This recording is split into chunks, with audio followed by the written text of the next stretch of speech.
ଖାଉଛି ମଣିଷ ମୁଣ୍ଡ। କଟକ କାଳିଆବୁଦା ମହାଶ୍ମଶାନରେ ଦେଖିବାକୁ ମିଳୁଛି ଅବହେଳା। ନିମ୍ନମାନର କାର୍ଯ୍ୟ ମାଳ ଅଭିଯୋଗ। କେତେବେଳେ କୁକୁର ମଣିଷ ମୁଣ୍ଡ ଖାଉଛି ତ ଆଉ କେତେବେଳେ ସିକ୍ୟୁରିଟି ନିଜ ଡ୍ୟୁଟି ସମୟରେ କରୁଛନ୍ତି କାଠ ବେପାର।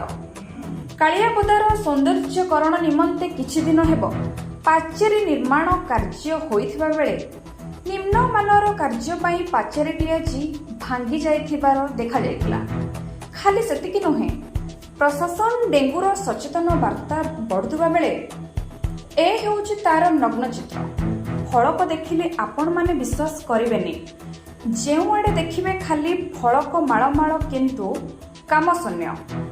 ଦୂର ଦୂରାନ୍ତରୁ ଶବଦାହ ପାଇଁ ଆସୁଥିବା ଲୋକେ ନାହିଁ ନଥିବାର ଅସୁବିଧାର ସମ୍ମୁଖୀନ ହେଉଛନ୍ତି।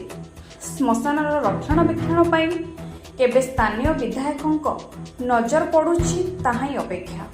କଟକରୁ ଅନିଲ ବିଶ୍ୱାଳଙ୍କ ରିପୋର୍ଟ, ସୁଦର୍ଶନ ଟିଭି।